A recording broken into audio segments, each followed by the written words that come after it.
Magandang araw sa ating lahat mga ka-farmers, panibagong araw sa ating lahat, panibagong video at panibagong kaalaman naman para sa ating lahat mga ka-farmers. Sa video ito, meron lang tayong 4 minutes and 30 seconds. Meron tayong ituturo na 8 tips kung ano ang tamang pag-alaga ng mga sisiw, ng mga maliliit na mga manok. Okay, wala na tayong intro pa. Una, kapag ikaw nag-alaga ng mga maliliit na mga manok, dapat mayroon kang proper housing. Yes, dapat mayroon kang tama or safe place para sa mga sisiw na kung saan mo sila palalakihin, saan mo sila ilalagay. Yes, dapat sila safe sa mga kumakain, mga ahas, mga aso, o iba pang mga predators na pwedeng kakain sa kanila. Yun ang una, proper housing. Pangalawa, dapat control ang temperature ng iyong housing.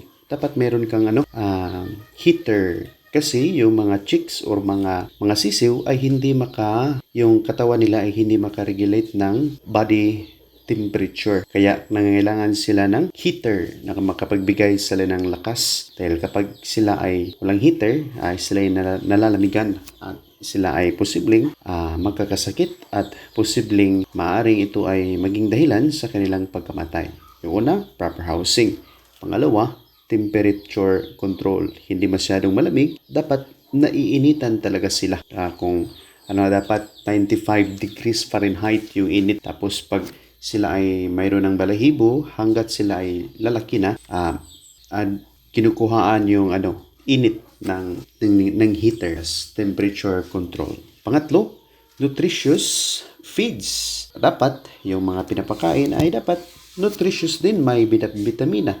Yung iba nga, yung nag-alaga ng mga sisiw ng mga manok ay special din yung mga pagkain at special din yung mga may vitamins din separate binibigay. Kaya ang mga alaga nila ay talagang tutubo, talagang lumalaki. Pag maliit pa lang, starter feeds ang binibigay. Yes, dapat pinapakain, binibigyan ng vitamina. Pang-apat, yes, kailangan din pinapainom ng tubig. At dapat yung tubig ay malinis. Always provide fresh and clean water. Chicks can dehydrate quickly. So, check their water supply often. Dapat hindi kinakalimutan. Pag nagbigay ka ng pagkain sa iyong mga alaga ng mga sisiw, yes, dapat binibigyan mo din sila ng tubig. At dapat yung tubig na nilalagay mo sa kanilang painuman ay malinis. Pero bago palitan ng tubig ang kanilang painuman ay siguruing malinis din ang ilang lagayan, ang yung lagayan ng tubig. Kasi useless lang na malinis yung tubig pero ang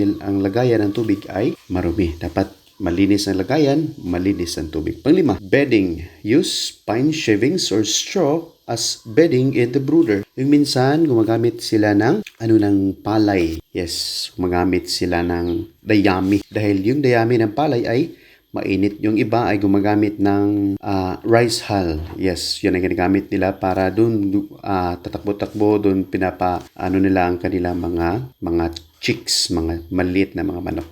Pang-anim tips, dapat vaccinated, binavaksin. Yes, vaccination ay dapat din ibigay sa mga manok. Pang-pito, dapat inoobserbahan mo rin ang iyong mga alaga. Kung ito ba ay hindi nakakasakit, kung ito ba ay lumalaki, kung ito ba ay may sila para kumbaga, minomonitor mo ang iyong mga alaga. Hindi yung pagkain, pero hindi mo nagkasakit na pala. Yung iba nawawala na pala. Pangwalo, yes, socialization. Chicks are social animals, so they need companionship. Dapat may kasama sila, hindi yung nag-iisa lang. Kasi social being, social animal itong mga chicks. Kaya kapag sila ay nag-iisa, ay malulungkot sila at mamamatay sila. Yes, this is a new idea para sa ating lahat. Dapat kapag ikaw nag-alaga ng mga chicks o mga chicken, dapat hindi lang isa o konti, dapat marami. Dahil sila ay social animal, dapat meron silang kasama. Dahil malulungkot sila kapag wala silang kasama or konti lang sila.